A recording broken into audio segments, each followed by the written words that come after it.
अस्सलाम वालेकुम। आज का टॉपिक है बच्चे distribution of electrons in N orbitals. हम इलेक्ट्रॉनिक कन्फिगरेशन के टॉपिक को पढ़ रहे थे। उसी का सब टॉपिक है कि ऑर्बिटल्स में इलेक्ट्रॉन की डिस्ट्रीब्यूशन कैसे होती है। तो सबसे पहले बच्चे ऑर्बिटल्स क्या होते हैं ये देख लेते हैं। सबसे पहले हमने कहा था कि शेल्स होते हैं, ठीक है, शेल्स हैं। फिर उसके बाद हमने पढ़ा था कि सब शेल्स होते हैं। अब सब शेल्स के बाद नेक्स्ट हम पढ़ेंगे ऑर्बिटल्स। शेल्स कौन कौन से हमने पढ़े थे? के, एल, एम और N.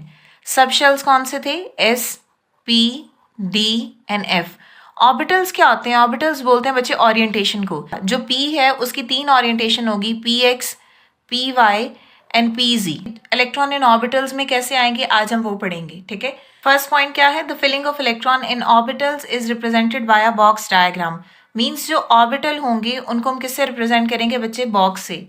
Way each box is represented an orbital, और हर जो बॉक्स है वो ऑर्बिटल को रिप्रेजेंट करेगा। क्लियर? अब फर्स्ट पॉइंट देखो, each box represent N atomic orbital, ठीक है।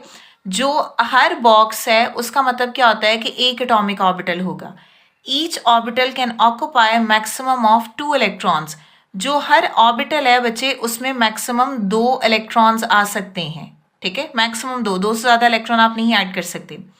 थर्ड पॉइंट क्या है? An electron is represented bye an arrow. अब जो ऑर्बिटल के अंदर बच्चे इलेक्ट्रॉन हैं वो किससे रिप्रेजेंट किए जाते हैं? वो एरो से रिप्रेजेंट किए जाते हैं। Box can be arrange in order of increasing energy from bottom to top. इसका मतलब है जो सबसे नीचे वाला ऑर्बिटल है उसकी एनर्जी सबसे कम होगी, जो उससे ऊपर ऑर्बिटल है उसकी एनर्जी उससे ज्यादा होगी। क्लियर? फॉर एग्जाम्पल अगर यहाँ पे मैं लिखूँ 1s, ठीक है, तो 1s में एक ऑर्बिटल आएगा। इसके बाद मैं लिखूंगी 2s, 2s में इलेक्ट्रॉन आएगा, ठीक है। इसके बाद मैं लिखूंगी 2p। अब 2p के केस में हमें पता है कि कितने ऑर्बिटल होते हैं बच्चे? 3 ऑर्बिटल होते हैं। तो इसका मतलब है कि पहले ये वाला फिल होगा, ठीक है, उसके बाद जो है वो ये वाला फिल होगा, और उसके बाद जाके जो है वो नेक्स्ट ये वाला फिल होगा, ठीक है। तो हमारा नेक्स्ट पॉइंट क्या था कि बॉक्स को आप रिप्रेजेंट करते हैं एरो के साथ, जो उसमें इलेक्ट्रॉन होते हैं, और आप इलेक्ट्रॉन को अरेंज कैसे करते हो? इंक्रीजिंग एनर्जी की बेस। मीन्स दैट जो सबसे नीचे है उसकी एनर्जी क्या होगी? लो होगी, ठीक है, इसकी एनर्जी होगी लो, ठीक है। और जो ऊपर होगा इसकी एनर्जी क्या होगी? इसकी होगी हाई एनर्जी। तो ऐसे हमने इलेक्ट्रॉन को ऑर्बिटल में अरेंज करना है। लेकिन इसके लिए हम 2 प्रिंसिपल पढ़ेंगे जो हमें बताएंगे कि इलेक्ट्रॉन जो है वो कैसे अरेंज होते हैं। सबसे पहला प्रिंसिपल है पॉली एक्सक्लूजन प्रिंसिपल, और सेकंड है हुंड्स रूल। तो बच्चे सबसे पहले पढ़ते हैं कि पॉली एक्सक्लूजन प्रिंसिपल क्या होता है। पहले इसका मेन पॉइंट ये था, पॉली एक साइंटिस्ट है, उसने ये कहा था कि जो 2 इलेक्ट्रॉन है ना उनके 4 क्वांटम नंबर कभी भी सेम नहीं हो सकते। जैसे हमने पढ़ा हुआ है प्रिंसिपल क्वांटम नंबर है, एजीम्यूथल क्वांटम नंबर है, मैग्नेटिक क्वांटम नंबर है, स्पिन क्वांटम नंबर है। एक ऑर्बिटल में 2 इलेक्ट्रॉन्स होते हैं ना, दोनों इलेक्ट्रॉन्स के जो चारों क्वांटम नंबर हैं ये सेम नहीं हो सकते। उससे कहा कि 3 क्वांटम नंबर तो सेम हो सकते हैं, लेकिन जो चौथा है जो स्पिन क्वांटम नंबर है वो कभी भी सेम नहीं हो सकता। क्लियर? हमने पढ़ा है ना कि स्पिन क्वांटम नंबर में स्पिन इलेक्ट्रॉन की क्लॉकवाइज एंड एंटी क्लॉकवाइज होती है। और दूसरा उसने ये कहा था कि जो 2 इलेक्ट्रॉन होते हैं ऑर्बिटल में वो हमेशा ऑपोजिट डायरेक्शन में, ऑपोजिट स्पिन में होंगे। क्लियर? तो बच्चे ये मैंने यहाँ पे लिख लिया। मैंने क्या बोला है कि no 2 electrons in an atom can have the same value for all the 4 quantum numbers. यानी एक ऑर्बिटल में जो 2 इलेक्ट्रॉन होंगे उनके चारों क्वांटम नंबर की वैल्यू कभी भी सेम नहीं होगी, ठीक है। मतलब ये होगा कि जो 2 इलेक्ट्रॉन है वो ऑर्बिटल में ऑपोजिट स्पिन के साथ होंगे, तो तभी तो स्पिन क्वांटम नंबर डिफरेंट होगा ना। जैसे बच्चे अगर हम यहाँ पे एग्जाम्पल लिखें हीलियम की, अब अगर आप हीलियम की इलेक्ट्रॉनिक कन्फिग्रेशन लिखो तो हीलियम का एटॉमिक नंबर होता है 2, तो इसमें 1s2 2 ही इलेक्ट्रॉन्स होंगे, ठीक है। तो 2 इलेक्ट्रॉन्स हैं, ऑर्बिटल है, तो इट मीन्स दैट कि इलेक्ट्रॉन कैसे होंगे? ऐसे होंगे, ऑपोजिट स्पिन के साथ। हमने इसको कह दिया ये इलेक्ट्रॉन, ये है इलेक्ट्रॉन 1 और ये है इलेक्ट्रॉन 2, ठीक है। अब इसको एक्सप्लेन करते हैं। यहां पे हम लिखेंगे इलेक्ट्रॉन्स, यहां पे हम लिखेंगे principal quantum number, azimuthal quantum number, magnetic quantum number और स्पिन क्वांटम नंबर, ठीक है। 2 इलेक्ट्रॉन्स हैं तो दोनों को लिखते हैं। ये हमारे पास आ गया पहले इलेक्ट्रॉन 1, फिर लिखते हैं इलेक्ट्रॉन 2। यहाँ पे देखो बच्चे इसकी कन्फिग्रेशन क्या है? 1s2। अब यहाँ पे ये जो 1 है ये क्या है? ये n है। इसका मतलब है कि हमारे पास n की वैल्यू दोनों इलेक्ट्रॉन की यहाँ पे भी 1 है और यहाँ पे भी 1 है, ठीक है। अब एजीम्यूथल क्वांटम नंबर क्या है? हमने पढ़ा हुआ है कि जब आप सब शेल लिखते हो s, p, d and f, s के केस में l की वैल्यू 0 होती है, p में 1 है, d में 2 है एंड f में 3 है।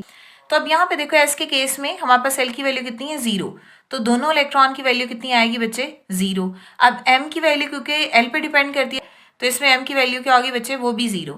ठीक है, अब जो स्पिन क्वांटम नंबर है वो क्लॉकवाइज एंड एंटी क्लॉकवाइज होती है इलेक्ट्रॉन की स्पिन।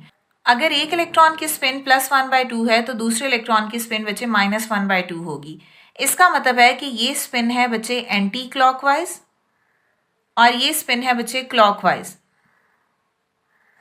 तीन वैल्यू सेम आ सकती हैं लेकिन चौथी वैल्यू हमेशा चेंज होगी बिकॉज ऑर्बिटल के अंदर इलेक्ट्रॉन जो है वो ऑपोजिट स्पिन के साथ होते हैं। अब हम नेक्स्ट बच्चे देखते हैं कि हुर्न्स रूल क्या है। नेक्स्ट रूल है बच्चे हुर्न्स रूल। ये रूल बेसिकली है क्या, this rule gives an idea for filling electron into the orbitals having equal energy. अब वो ऑर्बिटल जिनकी एनर्जी इक्वल है उसमें इलेक्ट्रॉन जो है वो कैसे फिल होंगे ये हमने देखना है। इक्वल एनर्जी ऑर्बिटल्स बच्चे क्या होंगे, फॉर एग्जाम्पल हमने पढ़ा हुआ है कि P है, जैसे 2p है।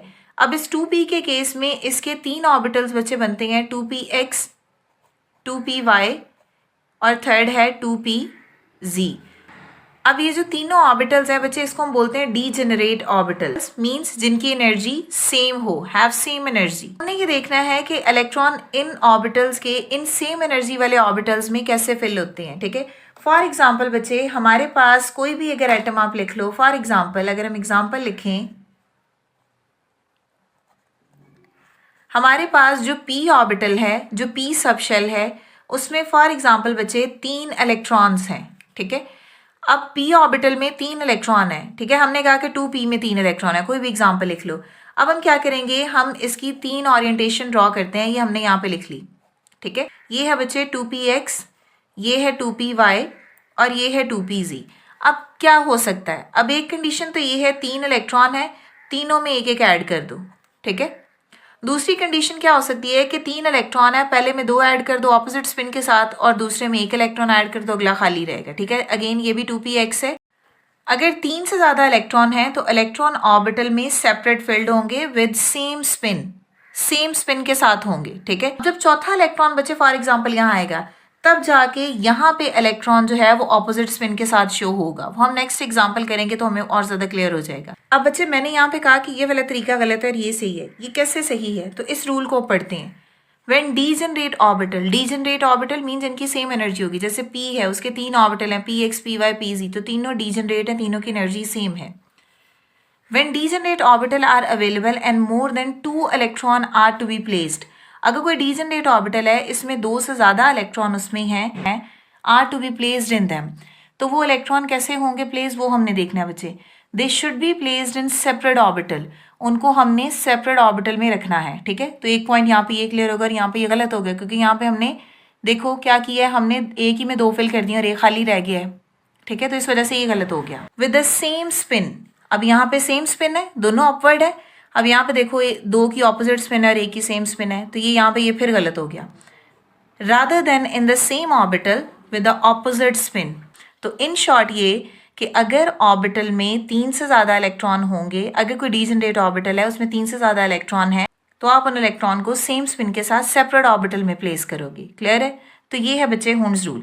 अब हम इसको ना एक्सप्लेन करते हैं एग्जाम्पल से। अब एग्जाम्पल लिखते हैं, आपको मजीद क्लियर हो जाए। अब कार्बन का एटॉमिक नंबर है बच्चे 6, नाइट्रोजन का एटॉमिक नंबर है 7, ऑक्सीजन का एटॉमिक नंबर है 8। इनकी इलेक्ट्रॉनिक कन्फिगरेशन करो तो यहाँ पे क्या आएगा 1s2, 2s2 एंड 2p2। यहाँ पे देखो 1s2, 2s2 और 2p3। ठीक है, यहाँ पे देखो 1s2, 2s2 और 2p4। ठीक है, अब ऑर्बिटल्स इनके लिखते हैं। तो सबसे पहले देखो 1s है, तो हमने कहा था कि जिसकी एनर्जी लो है वो पहले आएगा, नीचे आएगा। ठीक है, तो सबसे पहले है कार्बन के केस में ही हमारे पास 1s में 2 इलेक्ट्रॉन है, हमने ऐसे लिख लिया ऑपोजिट स्पिन के साथ। उसके बाद नेक्स्ट क्या है बच्चे 2s। ठीक है, तो 2s में भी कितने इलेक्ट्रॉन है, 2 ही, तो ये हमने 2 लिख लिया ऐसे। उसके बाद क्या है 2p। अब 2p के केस में हमने पढ़ा है 3 ऑर्बिटल्स होते हैं, तो ये 1, ये 2 और ये 3। ठीक है, अब ये क्या है, ये है 2px, ये है 2py और ये है 2p। बच्चे यहाँ पे देखो 2 है तो इलेक्ट्रॉन सेपरेट ऑर्बिटल में आएंगे और सेम स्पिन के साथ। क्लियर, अब नेक्स्ट एग्जांपल देखो, अगेन नाइट्रोजन की यहाँ पे क्या है 1s। ठीक है, तो 2 इलेक्ट्रॉन ही हमने लिख दिए। उसके बाद क्या है 2s में भी 2 इलेक्ट्रॉन लिख दिए। अब p में 3 इलेक्ट्रॉन है तो इसका मतलब है तीनों क्या होंगे सेम स्पिन के साथ सेपरेट ऑर्बिटल में आएंगे ऐसे।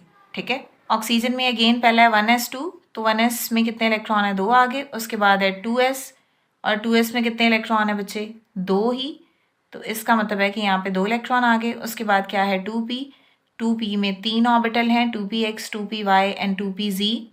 अब ज़रा देखो कि p में कितने इलेक्ट्रॉन है, इसके पास 4 इलेक्ट्रॉन है बच्चे। तो इस केस में पहले क्या होगा, पहले सेम स्पिन के साथ इलेक्ट्रॉन फिल होंगे।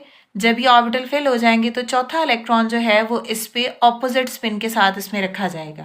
तो ये था बच्चे distribution of electron in orbitals. I hope कि आपको क्लियर हो गया होगा। स्टिल अगर कोई भी क्वेश्चन है तो आप कमेंट कर सकते हैं। नेक्स्ट वीडियो तक के लिए अल्लाह हाफिज़।